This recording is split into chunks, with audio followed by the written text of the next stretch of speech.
Hey Bowtie Nation, Joseph Hogue here, and every once in a while the market misprices a stock. Investors panic and sell out of a company, or everyone just gets on one side of the trade. That opens up short-term opportunities for investors to able to see through all the noise and chaos in the stock market. I found 5 short-term investments you can make right now for double and even triple-digit returns in less than a few months. I'm going to walk through each of those 5 investments, how to set them up, and what I'm looking for. But first, one of the best opportunities right now is in the safety of CDs. That's why I'm parking some of my money in a no-penalty CD from CIT Bank. I earn 4.9% on my money. The bank is FDIC insured, so there is no risk, and I can cash out on any time. No penalties and no fees. There's no minimum to open an account, and you get daily compounded interest on your money.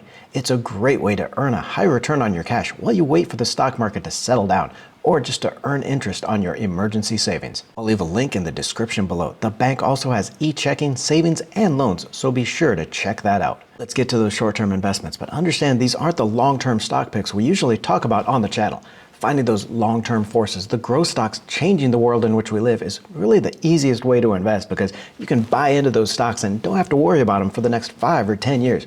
You know you're going to make money on those long-term forces driving those stocks higher. On the other hand, with these short-term investments, sometimes the market just misprices a stock or an entire group of stocks.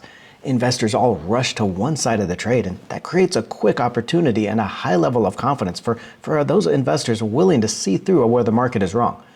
These types of investments might not be good long-term ones though, so you need to have a firm idea of when you're going to sell that stock and what price you want to lock in for a return. And the first short-term investment I'm watching right now is with the dollar weakens heading into a government shutdown in November. The dollar has been on a tear, reaching a 2-decade high last year and rebounding recently this year. In fact, against some currencies like the yen here, the dollar hasn't been this strong since 1998. Now, the value of a currency against others rises primarily on a country's interest rates and inflation, or the outlook for those. With the Fed talking up higher rates for longer, the dollar has boomed against some of these other currencies. But without getting into the economics, because that's only going to be interesting to nerds like myself, a strong dollar is not necessarily a good thing for other countries or the US. It means corporate profits at US companies could take a hit on their international sales, but also creates problems for those countries with debt denominated in US dollars and what that means for theirs and our inflation. That's why when the dollar hit a 20-year high of 150 against the yen, warning bells went off and talk of intervention by other central banks around the world came up. And besides what other countries might do to bring the value of their currency up against the dollar, there is very good reason to think that the dollar may weaken over the next couple of months as well. First is we've seen clues that the US economy is slowing and the inflation is coming down. That will change the story from the Fed that it can start talking about no more rate hikes and even eventual rate cuts. That's going to bring down the interest rates in the US, make the dollar less attractive, and bring the dollar down. We could see that story play out as soon as this week's CPI inflation numbers. Another dollar destroyer is going to be the government shutdown in November. No, I don't have a crystal ball, but I put the odds pretty much at 110% that the government can't agree on a spending bill. The clowns in DC just barely avoided a shutdown this month, only passing a last-minute extension to fund the government, but even that was only to November 17th. The House of Representatives now has just 2 months to agree on a long-term funding bill, and record scratch, the Republicans just fired their Speaker of the House, Kevin McCarthy. There's going to be chaos in the House over the next few weeks as they try to vote in a new speaker, and their job isn't going to be any easier trying to get a funding bill to keep the government open. Moody's has already warned that a shutdown would be a negative on the credit rating of the United States. And this new chaos, and if I use the word chaos a lot, it's because it is chaos in Washington right now.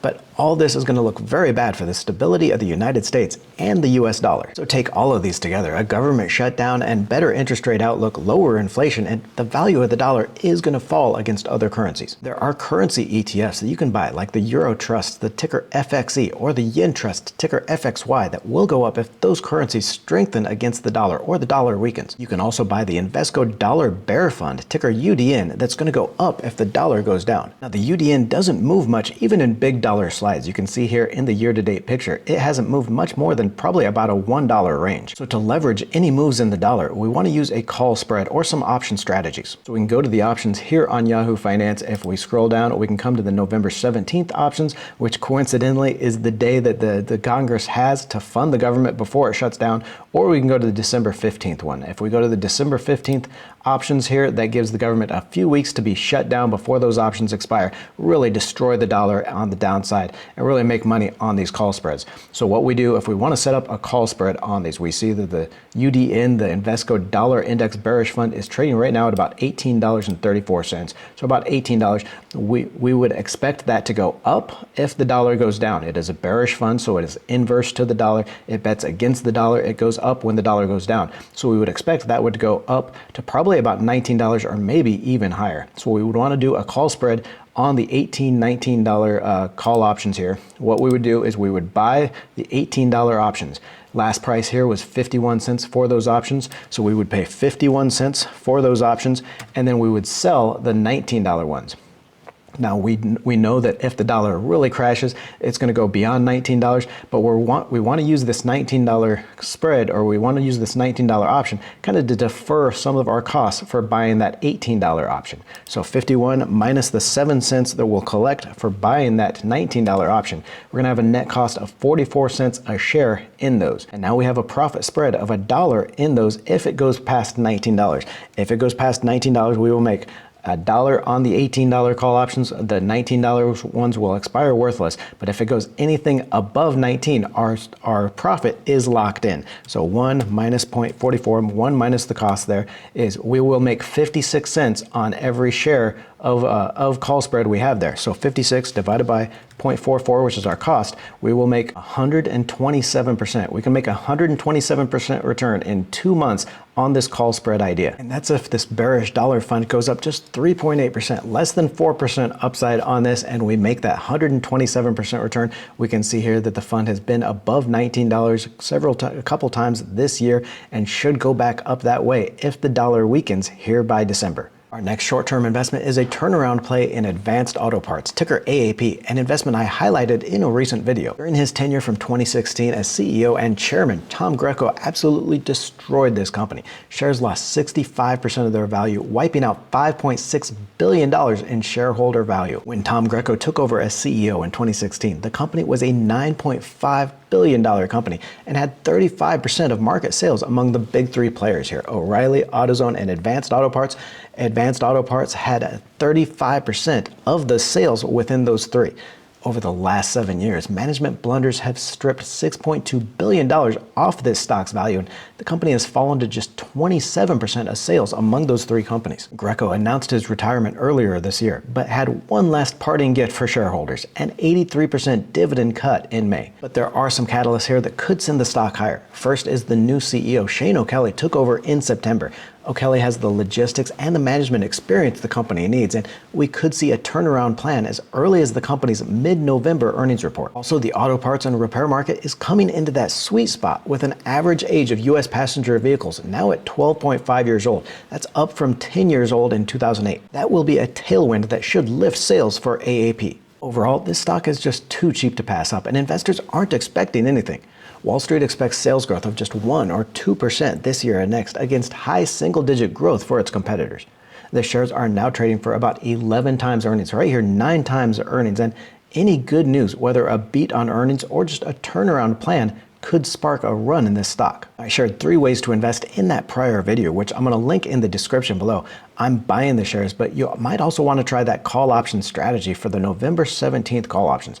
Here, if we go to the options and we go to November 17th, that's going to give the company time to report its earnings. That's going to be the week of the earnings release. We see the shares are now trading for about $53 each. If we come down here to the call options for November 17th, we can see we can set up a call spread for $50, $55.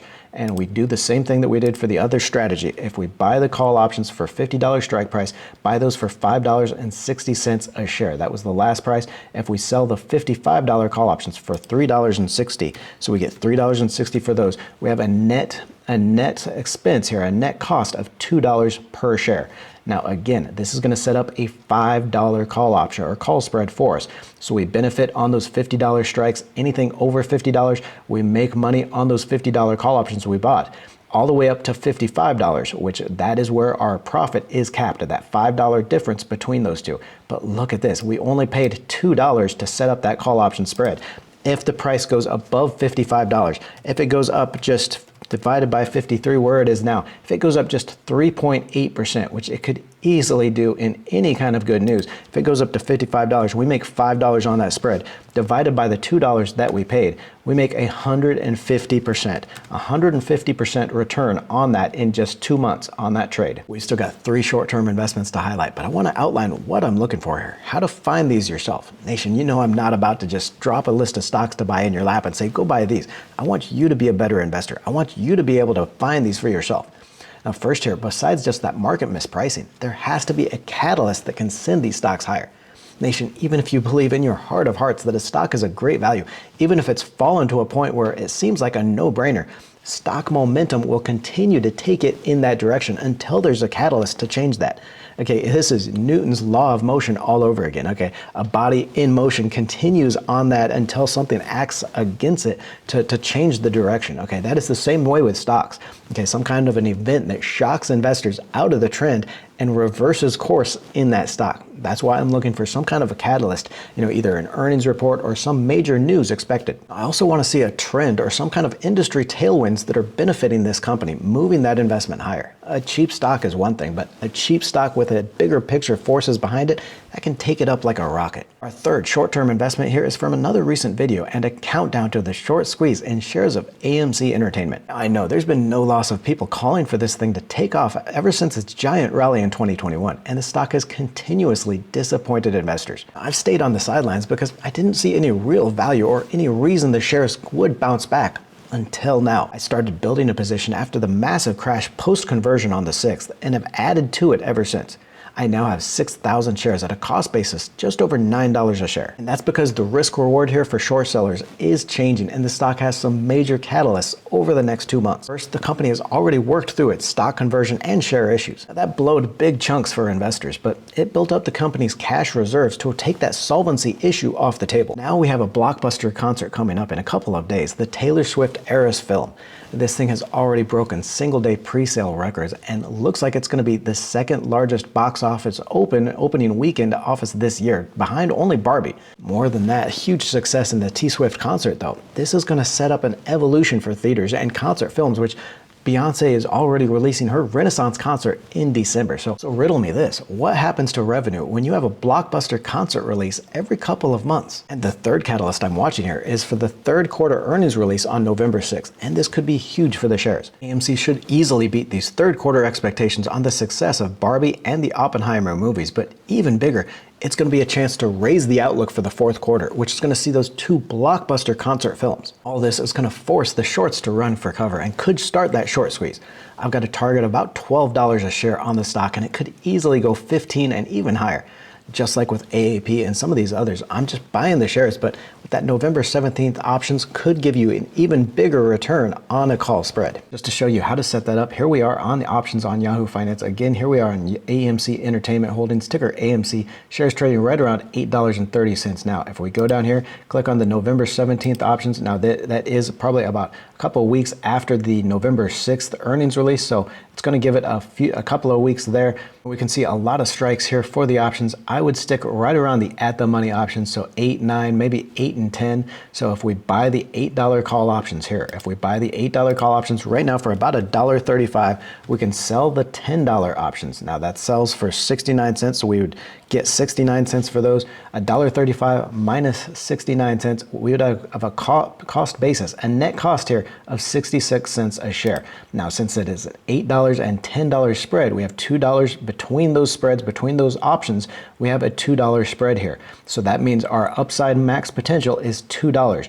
And the stock only has to go up to $10. So 10 divided by 8.3, stock only has to go up 20%, which would be a huge run for any other stock, but really a minor run for AMC. We know this stock can go up 30, 40, 50% in a heartbeat if it gets some good news. So a 20% run in shares of AMC gives us that $2 call spread. So if we make $2 on that, divided by the 66 cents we paid for it, that is a minus the 1 here, that is a 203% return. A 203% return in just 2 months on this, if this goes up past $10 a share. Next on our list of short-term investments is a group of real estate stocks, the cell tower REITs like Crown Castle, SBA Communications, and American Tower. Now, all real estate has been slammed by higher interest rates last year and this. Real estate stocks were down 25% last year and are down another 10% this year, which is really the worst performance since the 2008 crash. But investors seem to be forgetting that even after that crash, after the 2008 bust, real estate bounced back for a 124% return over the next 4 years. Just about every property type is in full-on crisis mode. We can see here in the NAREIT data that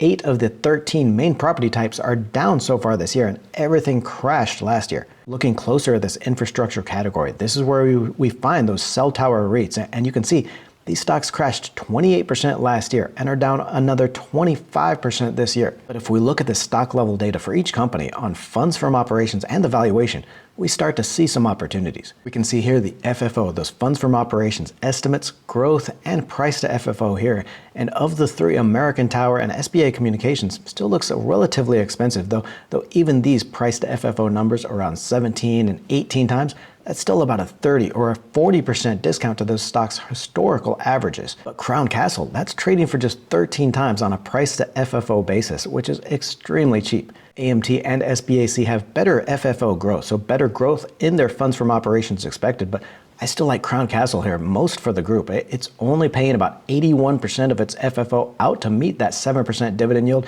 so that is entirely stable. You're going to get that 7% dividend yield and a great return over the next couple of years. And if you look beyond the interest rate sell-off for these real estate stocks, the cash flows for these cell tower stocks is still very dependable. We still need just as many cell towers as ever, and those contracts with the telecom carriers are long-term contracts. Once the Fed starts talking about cutting interest rates late next year, you're going to see support come back for all real estate stocks, and even more for these deep discount valuations in these cell tower, these cash flow machines like cell tower REITs. Now, this next short-term investment is something I hit on earlier, taking advantage of those higher interest rates in money market and CD funds. With interest rates on CDs and money market funds around 5%, it's not as high as a return on these stock investments, but it is totally risk-free. It is just hard to beat. That kind of guaranteed return, no stress way to park some of your cash and just wait for the stock market to look a little bit better. Now, I did highlight in our Monday market update that I'm still looking at this as no more than a pullback in stocks and a target around 4150 for the S&P 500, but that doesn't mean I'm rushing to invest while the market is this shaky.